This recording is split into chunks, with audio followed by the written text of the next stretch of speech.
but what I'm starting to see these days, and sort of post-Trump, there's sort of a post-Trump effect that's happening. And part of this post-Trump effect seems to be people trying to wrap their brains around how did Trump come about in the first place? And it's the part of this narrative is this idea that it's a reaction to PC culture and these social justice warriors, and they basically created Trump and landed us with Trump.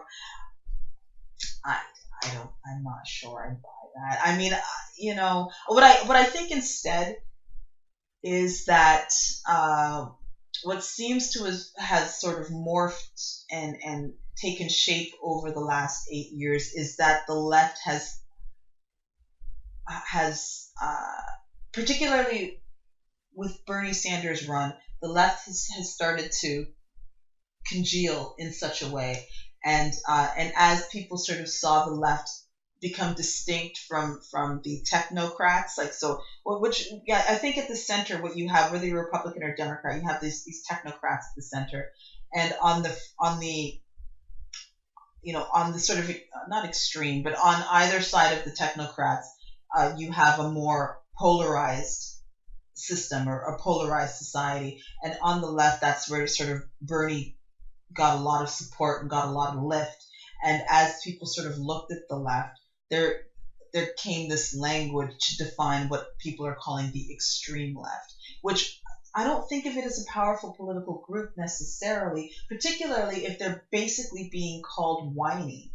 Right? Like basically the term for the left is just that they whine a lot.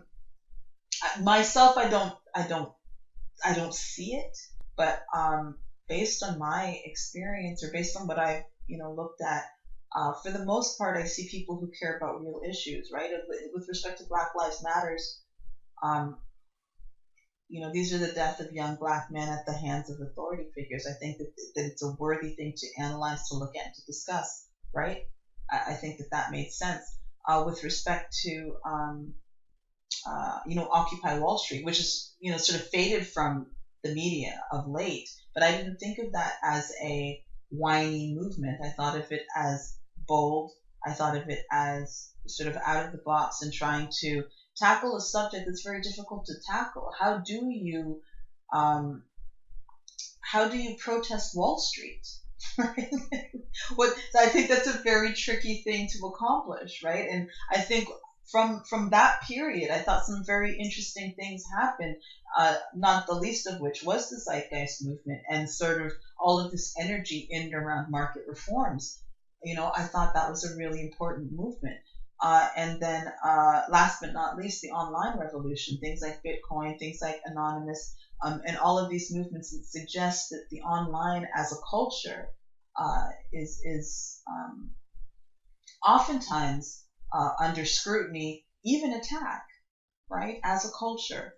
So, and to me, these are all leftist priorities that have been important and not particularly whiny, in my opinion. Like they don't constitute just a bunch of whiners. But I suppose if you go to the extreme of anything, I heard a really interesting quote today about extremes. I don't remember who I was listening to, but the idea basically is that even if you go to the extreme of a virtue, that virtue becomes a vice, right? So I believe any extreme is undermining in its own rights, right? So I guess I would think that is sort of a given, that we all understand that as a typical part of human nature, that extremes always do a disservice to the individual and of course to the group, right? So so I'm not really sure that part of me feels like this social justice warrior talk, this articulation of what they call the extreme left, is kind of, theater. maybe not theater. Maybe theater's not the right word. Maybe it's not theater, but I think there's something there. There's something going on there, and people are trying to point to something. I'm just not sure that what they're pointing to makes sense to me at moment in time, because it has something to do with the universities, it would seem, and it has something to do with a culture that's taken root. But I don't think that that's an authentic culture. Is, I guess, what my point is. I was listening to a woman today, and she critiques the left quite a bit, neo-feminism. Camille Paglia, and she has some brilliant things to say. And she comes out of the university culture, and particularly in and around this idea of the extreme, well, as I say, neo-feminism and maybe neoliberalism at that. But so listening to her critique it, she articulated really beautifully her frustration with the extreme left. But I think that what is interesting that she goes further. So it isn't, she doesn't really rest on the frustration she has with, say, neo-feminism, but she talks about the entirety of the culture that comes out of academia.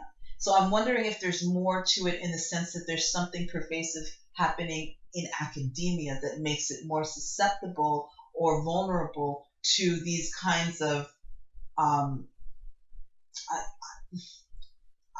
these kinds of extreme ideologies, perhaps, particularly, and it's touted as leftist. It doesn't feel leftist to me. Like, leftist is not an extreme. Leftist does not represent, to me, to my mind, a type of the way that the extreme left or these social justice warriors are characterized. They are characterized as infantile, whiny, disconnected from reality.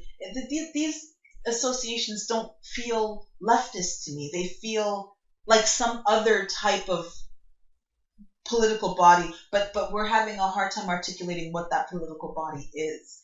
And at the moment, they sort of, in their effort to be inclusive, they occupy the left.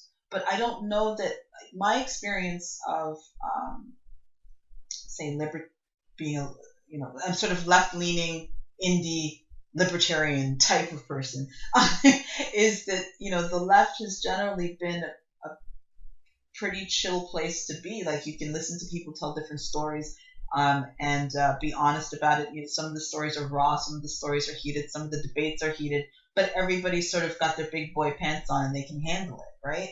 Has generally been my experience of political discourse, particularly where universities are concerned. So I'm not sure that I understand what's happening here. So it's a little bit confusing to me, and I feel like we're conflating things a little bit, so that there's some sort of culture that's been emerging out of, perhaps it's out of universities and out of academia, and it's occupying the left, but I don't know if it's an authentic leftist persona, right? I'm not sure that it doesn't feel like that. Doesn't feel like what leftist what qualifies as leftist to me. But I mean, I'm not sure. Also, I think it would be interesting in these instances where we have these people sort of critiquing these extreme politics that are happening, and these just might be agitators. This is the other thing too. Is it not possible that what we're actually experiencing as a collective? Tell me if this makes sense. Is it possible that what we're experiencing are simply agitators? Like, one of the phenomena that seems to have come out of the whole social media thing, and the phenom that is the internet, are trolls. And I feel like trolling is just part and parcel now of all of everything. So not just what's happening online, but you see it in media, you see it in music. Like, I feel like it's sort of a permanent part of our culture now, is the trolling and the troll effect, for the sake of having something to say, having a story to tell, being accepted in a group, whatever the impetus or the motivation is, people are apt to trolling these days. And I'm wondering if that's what to me, it's not necessarily that this is left or right, but that there's a part of the culture that's emerging that is sort of troll-like in nature. And so that's where you get the whininess and the impatience and the inability to have mature, challenging conversations without having some sort of heightened, extreme hysterics, right? Whether you're left or right. So I'm wondering if that's maybe what we're seeing, is we're seeing a breakdown in terms of the capacity to have sophisticated conversations under the guise of extreme left or extreme right. Maybe because it doesn't. I don't think it. I have a really hard time wrapping my brain around the possibility that universities are no longer places where you can have debates. It just seems antithetical to what I think of it just that's not possible.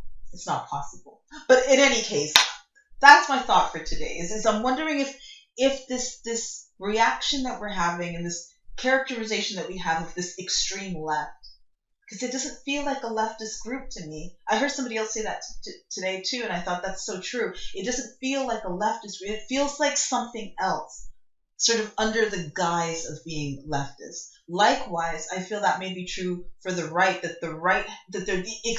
what we call the extreme right has sort of taken cover under the conservative arm and operates from that position, but I don't know that they necessarily reflect that position authentically, so much as they represent an opportunity to troll everybody else who's trying to have meaningful, productive conversations. Maybe. I don't know.